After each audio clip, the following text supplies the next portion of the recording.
On va donc passer à la suite avec notre invitée Kalianor. Je l'amène tout de suite.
La parole.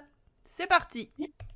Alors, ces événements se sont passés à 2 années différentes de ma vie. L'une était quand j'avais moins de 10 ans. Je dirais que j'avais environ 8 ans, quelque chose comme ça.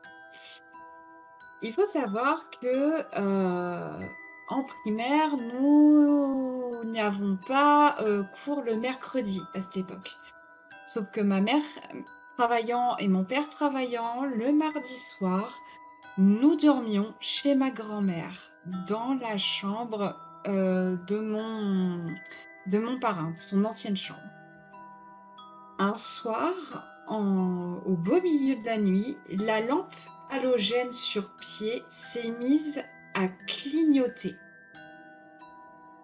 Or, c'était une lampe avec un régleur d'intensité et le régleur d'intensité, était réglé sur éteint. Donc ça nous a fait peur. En tant qu'enfant, c'est normal. Et ma grand-mère, en nous entendant, est venue dans la chambre. Et bizarrement, elle n'a rien dit. Elle a juste souri et débranché la lampe. Bon, peut-être un simple court-circuit, me diriez-vous. La deuxième chose qui m'est arrivée, un petit peu plus tard, là j'avais 12 ans.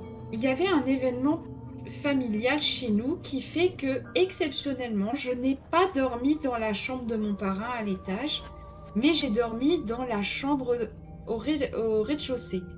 Cette chambre, on l'avait surnommée la chambre rose, qui faisait face à la chambre verte. Par rapport aux couleurs dominantes des chambres. Donc je dormais seule dans cette chambre et d'un seul coup, j'ai entendu des bruits de pas autour de mon lit. Alors, je vivais encore dans mon ancienne maison à cette époque-là, et donc je savais très bien faire la différence entre un parquet qui grince à cause de l'usure ou des différences de température et des bruits de pas sur le parquet. J'avais clairement identifié des bruits de pas. Et ce qu'il faut savoir chez ma grand-mère, c'est que ces deux chambres au rez-de-chaussée sont les seules qui possèdent du parquet. En haut, c'est de la moquette. Donc du coup, je me suis littéralement enfuie de la chambre. Ma grand-mère m'a retrouvée en pleurs dans le couloir. Je ne sais pas comment elle a fait pour m'entendre parce que je ne faisais pas de bruit. J'évitais de réveiller tout le monde. Elle m'a trouvé des excuses du genre ne t'inquiète pas, c'est l'usure du parquet. Comme je l'expliquais, je savais très bien reconnaître l'usure du parquet, c'était pas du tout ça. C'était ne t'en fais pas, c'est mon conjoint qui bouge et du coup ça fait un peu grincer la chambre du dessous, qui était très gros comme excuse, bref. Donc elle m'a fait dormir dans la chambre verte où il ne s'est rien passé et où j'ai pu terminer ma nuit. Je sais que la communauté va sûrement me dire « Oh, ce n'est pas très extraordinaire » et surtout, ce ne sont pas des choses assez étranges. Sauf qu'il y a une particularité avec la chambre rose. c'est qu'elle se situe juste devant, heu, le jardin de ma grand-mère et dans ce jardin, il y a de répandues les cendres de mon grand-père et tous les événements paranormaux que je suis en train de vous raconter se sont déroulés post-mortem. Je pourrais en raconter d'autres, mais je vais m'arrêter là. C'est méga chaud, purée. Oh là là. Oui, c'est méga chaud comme tu peux le dire. Donc voilà, la maison de ma grand-mère, c'est vraiment un endroit où, ben voilà, il se passe des choses étranges depuis le décès de mon grand-père. Donc si on veut revenir un petit peu sur l'histoire de la lampe, ça se passait, dans la chambre de mon parrain qui se situe juste à côté d'une salle de bain et ma grand-mère me rapporte souvent que, elle est en train, donc elle va se coucher, elle éteint la lumière de la salle de bain et en pleine nuit quand elle se réveille, la salle de bain, reste, allumée. Elle retrouve la lumière de la salle de bain allumée et en fait, ce qui se passe, c'est que, ben, voilà, mon grand-père est décédé d'un cancer et on l'entendait souvent aller vomir dans les salles de bain. D'accord. Donc, voilà. Donc, les 2 points chauds, c'est cette salle de bain et la chambre rose. Eh ben, Voilà. Tu vas-y. veux revenir sur quelque chose? Il y a beaucoup de détails en vrai dans l'histoire, mais je pense que, voilà, comme t'as dit, il s'est passé pas mal d'autres choses, toujours dans cette maison du coup. Oui, oui, après, donc ce sont pas des choses qui me sont arrivées à moi personnellement, mais ce sont des choses que ma mère et ma grand-mère me rapportent. Donc ma mère a déjà dit qu'elle avait vu une ombre et que mon père s'était fait griffer dans cette chambre Oh, super. au beau milieu de la nuit. Ma grand-mère, en fait, donc quand elle passe devant la salle de bain du haut, donc ma grand-mère, donc il y a le coup des lumières de la salle de bain du haut, et dans la salle de bain du bas, ben, elle entend vomir, et ensuite, une fois, elle regardait la télé un petit peu tard le soir, et elle a vu une orbe marron c'est ce qu'elle m'a décrit. Et l'orbe, en fait, a traversé le salon et a disparu dans la cheminée, comme si elle avait traversé le mur. Or, la cheminée est en direction de la chambre rose. D'accord. Donc, voilà, quand on m'a raconté tout ça, ben en fait, avec le recul, ben j'ai bien, pour moi, en fait, c'est juste mon grand-père qui est encore là. Et en gros, c'est la maison qui, c'est comme si elle mettait une cassette et puis que bon, elle fait revivre malheureusement le souvenir douloureux de mon grand-père qui a un cancer. Mais je pense que cette fameuse nuit où j'ai entendu quelqu'un marcher autour de mon lit, c'était lui. Et c'est juste, bah voilà, parce qu'il était là, il voulait sûrement s'assurer que tout allait bien. Je pense que malheureusement, pardon papy, c'est pas l'effet escompté que t'as eu. C'est juste que j'ai juste détalé parce que bah voilà, j'avais 12 ans quoi. Et Ouais, je bah, normal. savais pas comment réagir. Et là, actuellement, il est toujours dans la maison? Alors, elle m'en a pas trop reparlé ces derniers temps. Ça fait quelques années qu'elle me dit rien. Mhm. Je pense que oui, je pense qu'il est encore là et qu'il sera toujours là, mais plus comme un esprit bienveillant qui va intervenir que quand il y a besoin. Ouais, mais en soi, si l'esprit reste dans la maison, c'est que il y a un problème, tu vois, dans le sens où normalement nos âmes sont censées aller dans l'au-delà, tu vois. Et lui, il est bloqué en fait. Peut-être qu'il se rend même pas compte en fait qu'il est décédé. Je Ça arrive très souvent. Et c'est triste pour lui en fait de rester là, même si c'est un esprit bienveillant ou autre, il vaut mieux quand même pour lui qu'il monte en fait. J'ai pas envie de dire qu'il monte au ciel parce que c'est selon les croyances, mais qu'il aille dans l'au-delà, quoi. Voilà, qui passe de l'autre côté. Voilà, Qui qui passe de l'autre côté, exactement. C'est beaucoup mieux que ce que je dis. J'espère, même si ça me ferait un petit peu mal au cœur, parce que bon, bah, même encore aujourd'hui, c'est quelque chose que j'ai vécu, quand je dis vu, vécu, je parle bien, de la dégradation de mon grand-père, et alors, je n'ai pas vu, je ne suis pas allée au crématorium, mais en fait, pour te dire, j'ai vu mon père répandre les cendres, et en fait, ce jour-là, c'est juste papa et maman nous ont mis dans la voiture, ma sœur et moi, et ils nous ont dit, on va chez papy et mamie, comme tous les dimanches. Donc nous, on trouvait ça absolument normal, mais papy ne sera plus là. D'accord. Il est où? Il est au ciel. Alors, mon père a dit il est au ciel, mais sur le moment, je me souviens pas que ma sœur et moi, en fait, on ait capté que ça voulait dire il est mort. Ouais. Donc, on est arrivé chez mamie et on a juste fait ce qu'on faisait d'habitude. On a dû faire des dessins, s'occuper, enfin voilà. Et c'est quand toute la famille était dehors et que tout le monde baissait la tête que j'ai compris, en fait, et quand j'ai vu mon père répandre les cendres, c'est à ce moment-là que je me suis mise à pleurer parce que j'ai capté ce qui s'était passé.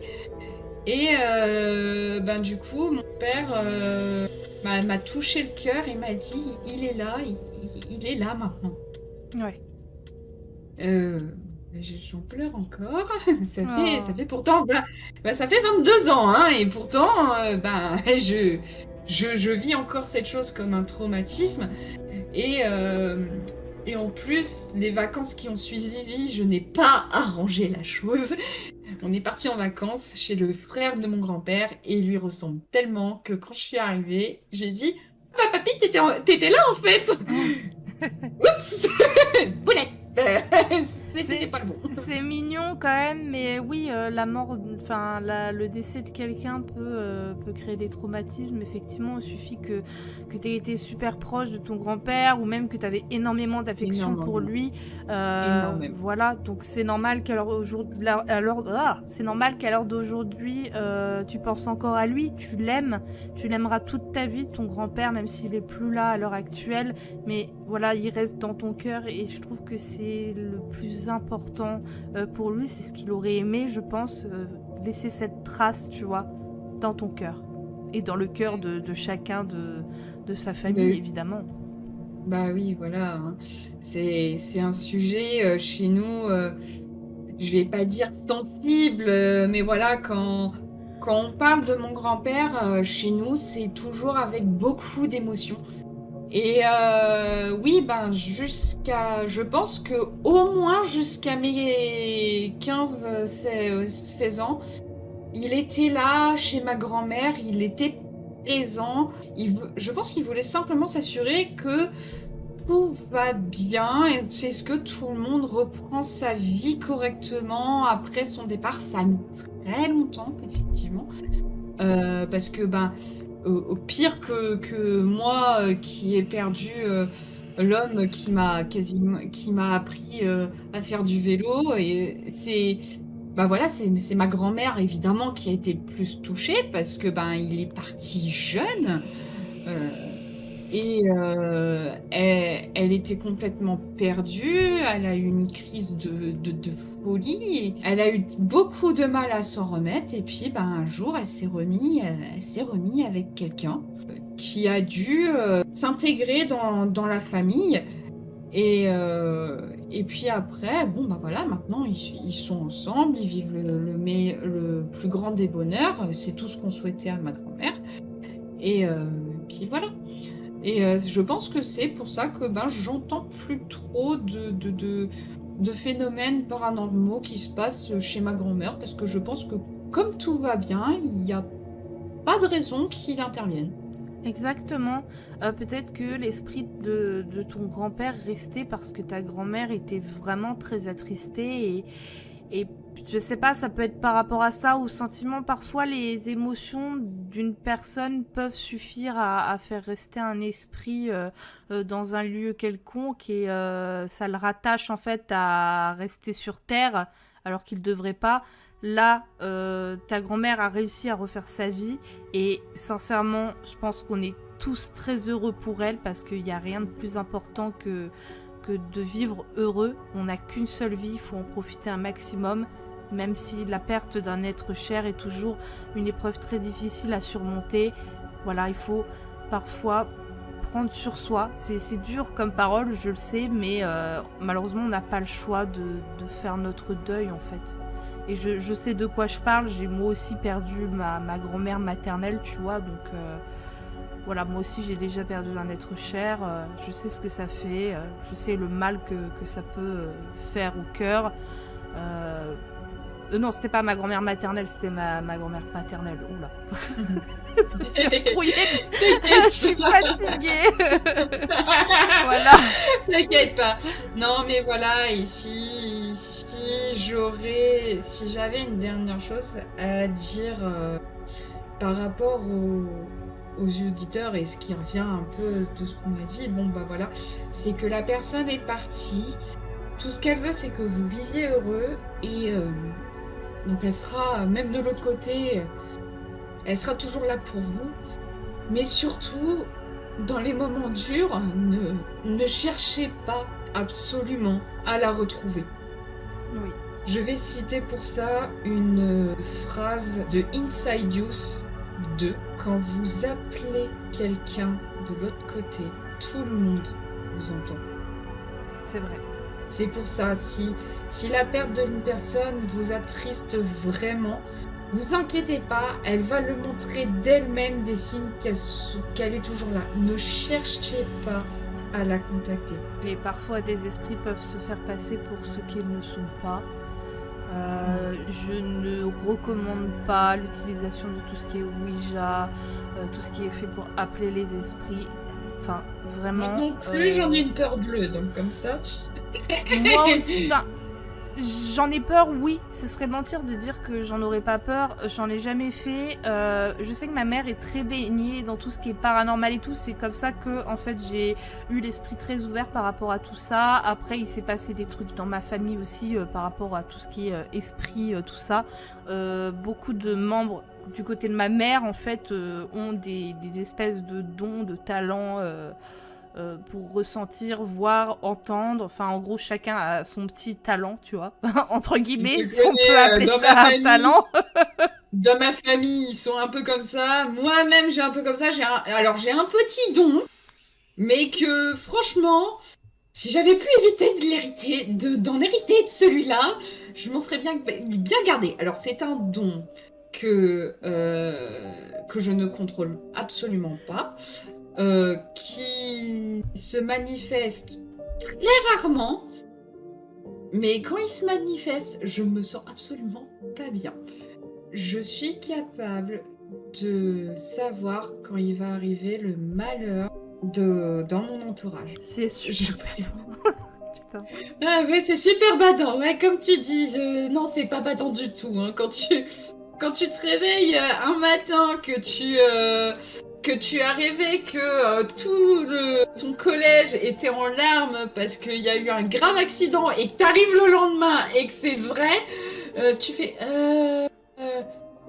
ouais, j'aurais bien aimé éviter l'avant-première. Hein. Ouais, tu m'étonnes.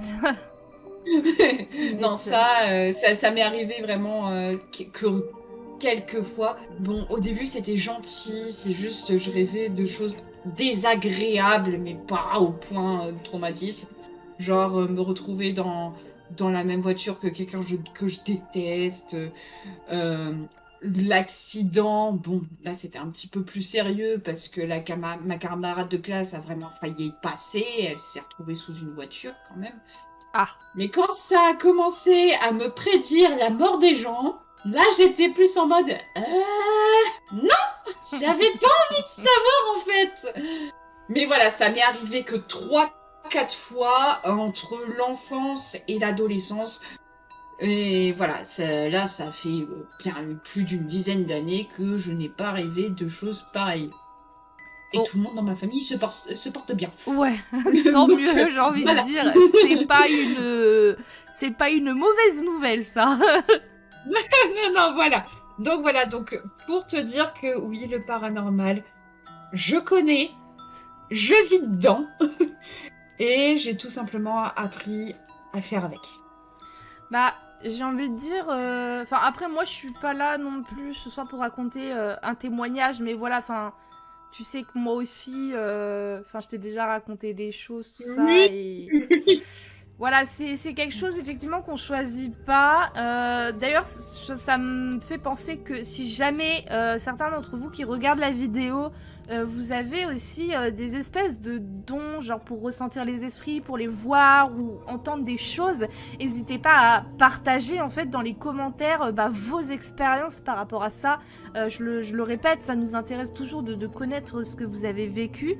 C'est super intéressant. Moi, en tout cas, je sais que c'est un sujet qui m'intéresse énormément parce que je suis baignée là-dedans. Voilà, moi, j'ai la capacité, je dirais pas à mon plus grand malheur, mais je veux dire, c'est pas très agréable en fait d'avoir ça parce que moi, je peux ressentir par exemple des présences qui sont indésirables la plupart du temps. Et ça m'est déjà arrivé qu'un esprit essaye vraiment de communiquer avec moi par les rêves. Et je crois que c'était genre... Enfin, pas la pire expérience que j'ai eue, mais je crois que c'est la deuxième pire expérience que j'ai eue parce qu'en fait, à chaque fois, je me réveillais la nuit, j'avais l'impression d'avoir fait un cauchemar, j'étais en sueur, j'étais pas bien, je me réveillais vraiment avec ce sentiment de malaise en fait et de stress intense, comme si je sortais vraiment d'un cauchemar. Et pourtant, je me rappelle que dans ces rêves-là, en fait, je rêvais juste que j'étais dans une pièce toute sombre déjà, mais que je rigolais avec des gens que j'aimais bien. Et en fait, plusieurs nuits d'affilée, j'ai fait ce rêve-là. Donc à chaque fois, c'était des gens différents, mais des gens que j'aimais bien quand même. Et là, je me suis dit, bah, c'est bizarre quand même. Pourquoi est-ce que genre je me réveille avec genre des angoisses et tout, alors que c'est des... je suis en train de rigoler dans mon rêve avec des gens que j'aime bien. C'est trop chelou en vrai. Et après, j'ai creusé un peu, j'en ai parlé avec une amie, tout ça, et puis on a découvert certaines choses en fait ensemble. Mais bref, je vais pas m'attarder là-dessus puisque ce n'est pas à moi de raconter un témoignage. Mais voilà, moi aussi j'ai Bah, moi aussi, il y en a un qui, à travers les rêves, il a communiqué avec moi. Bon, c'était tout gentil, hein, c'était beaucoup plus gentil que toi. Hein. C'était juste un fantôme d'un militaire qui m'a dit tu sais pourquoi tes placards ils sont tout le temps ouverts? C'est moi en fait qui suis dans ton placard. J'ai super. Mais en fait, non, c'était juste Parce qu'en fait, il faut savoir que le village où habitent mes parents maintenant, c'est si vous connaissez un peu votre histoire et que vous connaissez la ville de Compiègne, vous saurez que c'est une des villes les plus importantes en ce qui concerne les fameuses guerres mondiales. Et nous, en fait, mes parents habitent dans un petit village à côté qui a servi de no man's land. Le village, si vous regardez des photos du village avant, après la guerre, il a complètement été transformé par ça. Et en fait, juste un soir, j'étais rentrée chez mes parents pour les vacances. Et durant la nuit, j'ai rêvé que les objets de ma maison s'agitaient partout, mais je n'avais pas peur. Alors que cette situation-là aurait dû m'effrayer, moi je n'avais pas peur et tout de suite j'ai dit qui veut communiquer avec moi? Et dans mon rêve, je me suis mise à faire, je vais appeler ça du dessin automatique, pour pas dire d'écriture, hein, parce que j'ai littéralement dessiné la personne qui se manifestait. Donc c'était un militaire aux cheveux mi-longs et avec lequel il manquait la main droite. Et il a écrit son nom, il a dit qu'il s'appelait Thomas, voilà. Et quand je me suis réveillée, le premier mot qui m'est venu en tête, c'est obus. Donc en fait, ce fameux Thomas était décédé d'une explosion d'obus qui a fait, qui lui a arraché la main. Et donc c'était lui qui était dans mon placard. Mais point, ça s'est arrêté là. C'était juste un fantôme qui disait coucou, c'est moi, je suis là. Ok. Sympa. C'était juste ça. Mais voilà, c'est quelque chose pareil qui est arrivé très longtemps. Là, ça fait un moment que je n'ai pas vécu de choses paranormales. D'un côté, tant mieux. Ouais, c'est ce que j'allais dire. C'est pas plus mal. Merci pour cette histoire très intéressante. Toujours Mais un plaisir de parler de paranormal avec toi. Mais de rien, mais de rien. Et voilà. Bah, écoutez, si dans les commentaires vous avez des questions ou autres, n'hésitez pas à en faire mention. Je pense que les trois, je crois que vous avez été trois, je sais même plus, je suis tellement fatiguée. Je pense que les invités de ce soir vous répondront puisqu'ils iront regarder, j'imagine, leur intervention. Donc voilà, moi je vais vous laisser là et de toute façon ça sert à rien que je fasse une outro parce que je vais la faire en dehors. Voilà.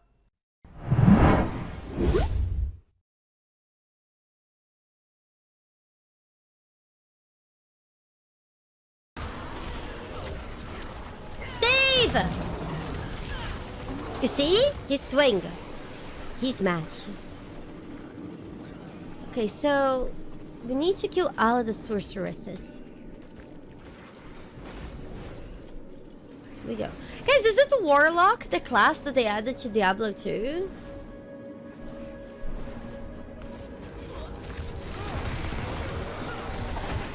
Yeah. I don't know if having that skill cost my health is a good thing or a bad thing.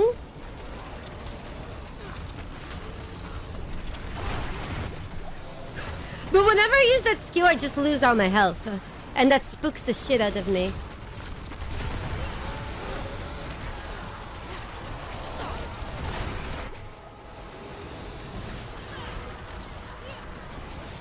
Right then. Beef Nebula, probably? I don't know. I'm not sure. Yeah, it was Warlock? Cool. Cool. We go. I don't know, the story of this game made me cry last night. Mostly because I have an attachment to Tyrael and I had a crush on him when I was a teenager. But I also had a crush on Mephistopheles. Not Mephistopheles, Mephisto. For some reason, I keep calling Mephisto Mephistopheles because I feel like I was trained to call Mephistopheles for a while. And I didn't say the word Mephisto as much anymore. Skywalker, why are you screaming my name randomly the past week?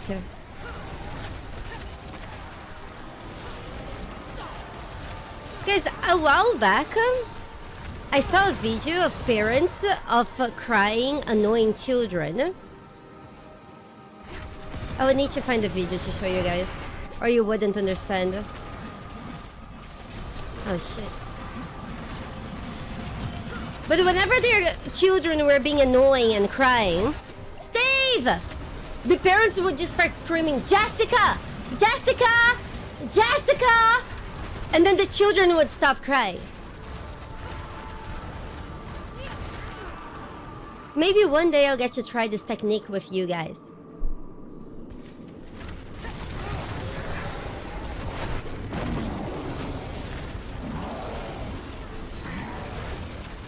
You know? Jessica!